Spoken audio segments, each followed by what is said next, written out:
Viens, viens. Bonjour. On se serre la main d'abord. Je m'appelle Mounim Masri. Sur les collines autour de Naplouse, en Cisjordanie, devant la colonie juive de Har Bracha. Il faut juste attendre, c'est ça l'occupation. J'ai des papiers pour un VIP palestinien. Je suis Mounim Masri. Qu'est-ce que vous attendez? C'est censé être une carte officielle. Vous souriez? Je souris parce que je suis triste, parce qu'ils ne veulent pas parler. Scène totalement inhabituelle. Un Palestinien qui en impose aux colons et aux militaires israéliens sous l'œil de notre caméra. On veut faire la paix, on veut avoir notre État à côté de votre État. Nous voulons la paix, nous voulons la paix. Et tu es d'où? De Har Bracha. Non, non, je te demande d'où viennent ton père et ta mère. D'Europe, de Pologne et d'Allemagne. Et ta mère est allemande. Tu es un beau garçon. Quoi? T'es un beau gosse. Merci. Tenté de réconcilier Palestiniens et Israéliens, Mounim Masri y passe le plus clair de son temps. Ça fait 40 ans que je fais ça, 40 ans. Et j'espère encore, avant ma mort, que cela se réalisera. Mounim Masri est l'homme le plus riche des territoires palestiniens. Après avoir fait fortune à l'étranger, il est revenu dans sa ville natale, Naplouse. Il s'y est fait construire une villa d'inspiration italienne pendant une période sombre pour son peuple. C'était pendant la seconde intifada. Je l'ai fait avec mon cœur. Ça tirait dans tous les sens, mais le message était clair. Pendant que vous détruisez, nous construisons. Cette demeure grandiose, il l'a baptisée la Maison de la Palestine. Elle semble bien éloignée du quotidien de ses compatriotes. Mounim Masri fréquente en effet les grands de ce monde. Partout, chez lui, des photos de Yasser Arafat, qu'il a connu dans le combat, mais aussi dans l'intimité. Ça me ramène des années en arrière. J'ai souvent partagé sa chambre. Je l'ai donc vu au lit, je l'ai vu tout nu, je l'ai vu humain. Il avait un faible pour les femmes, mais il était dur quand il fallait. C'était un leader, un zaïm.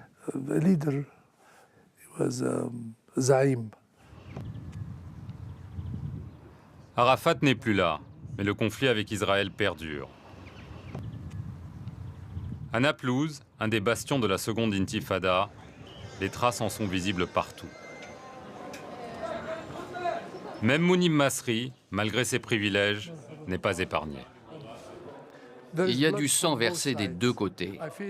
J'ai de la peine pour toutes les mères qui ont perdu leur fils.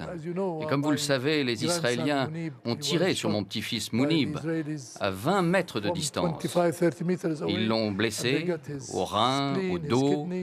Maintenant, il est sur une chaise roulante et il n'a que 22 ans. Malgré cette blessure, Mounim Masri garde la foi.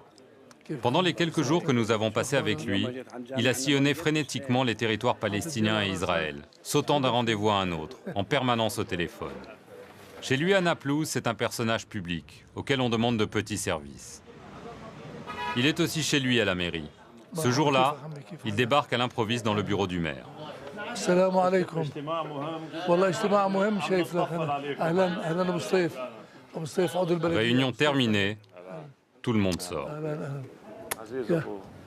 Vous arrivez juste comme ça? Oui, oui, c'est mon pote, mon ami. C'est le maire élu de Naplouse, membre du comité exécutif. C'est lui, le vrai maire de Naplouse, c'est lui. Non, non, lui, c'est le parrain de Naplouse.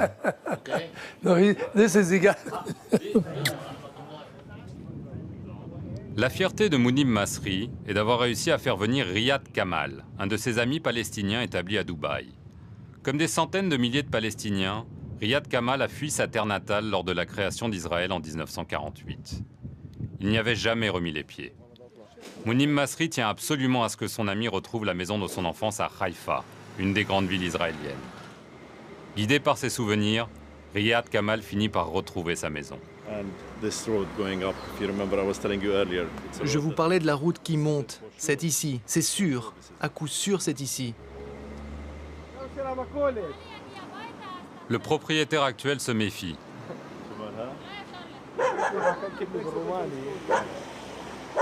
Mais au bout de quelques minutes, la porte s'ouvre.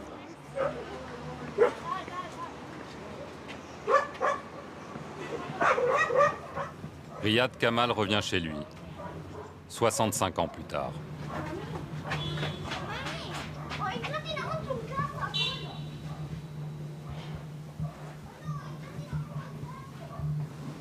Les meubles ont changé, mais pas les murs.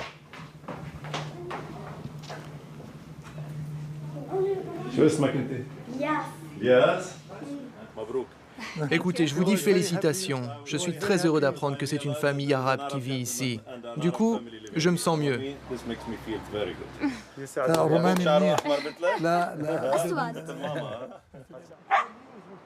À peine le temps de digérer l'émotion, direction le nord de Tel Aviv. Mounim Masri a rendez-vous chez un ami israélien qui a fait fortune dans la haute technologie et avec qui il tente de relancer un processus de paix au point mort.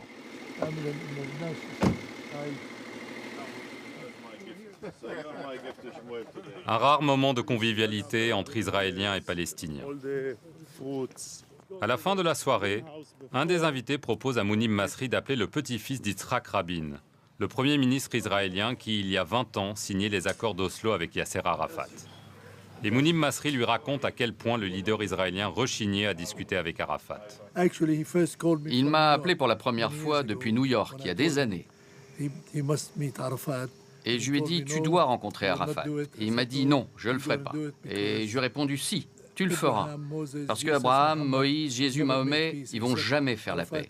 Mais toi et Arafat, oui, il me manque.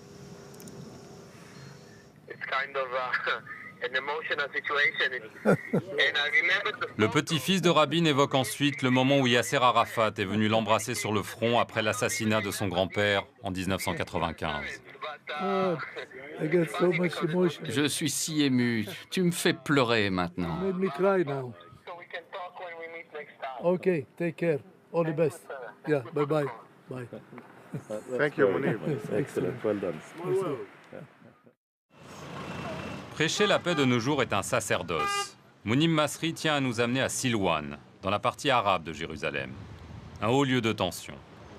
Les colons y ont récemment érigé la cité de David, un musée censé démontrer qu'ici, la présence juive est millénaire. Ce qu'ils veulent, c'est dire on est là. Que cela vous plaise ou non, ouvrez la bouche, on va vous enfoncer cela dans la gorge. Mais les choses ne marchent pas comme ça. Malgré tout, il n'abandonne pas son bâton de pèlerin de la paix. Bonjour, comment allez-vous? Bonjour Doran, mon nom est Mounim Masri. Ah oui, oui, je vois, bien sûr. Comment allez-vous? Très bien, comment ça va? Bonjour. Je suis Zach, son fils. On dirait plutôt ton frère. Je le prends pour un compliment. Tu viens de New York? Oui, oui. J'adore New York. Toi et moi, nous devons faire la paix ici. Tu y crois? Alors tout va bien. Serrons-nous la main.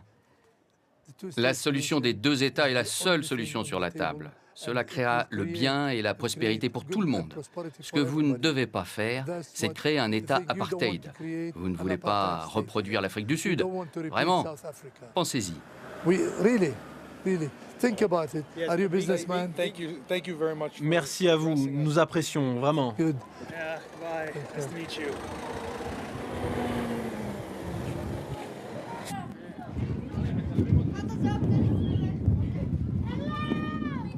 Hello.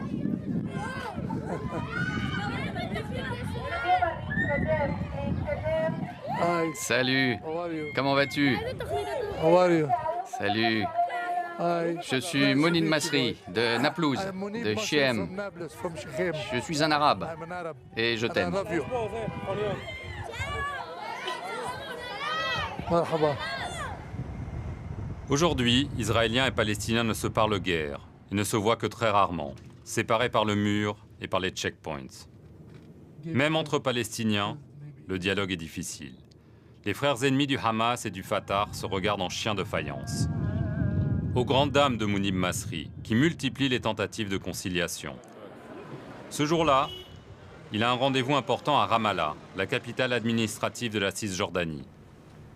Le Premier ministre palestinien Salam Fayyad se remet tout juste de maladie, mais tient à voir Mounib Masri.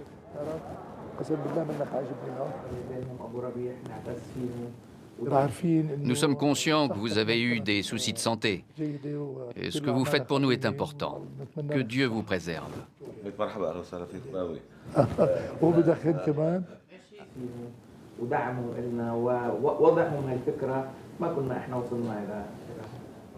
Le reste de la réunion se tient à huis clos. Et pour cause. Tiraillé entre le Fatah et le Hamas, le Premier ministre a en effet décidé de jeter l'éponge. Sa démission ne sera dévoilée que quelques jours plus tard. Mais il vient de l'annoncer à Mounib Masri. Nous avons parlé dans l'ascenseur, seuls, les yeux, dans l'intimité. Et il m'a dit qu'il partait.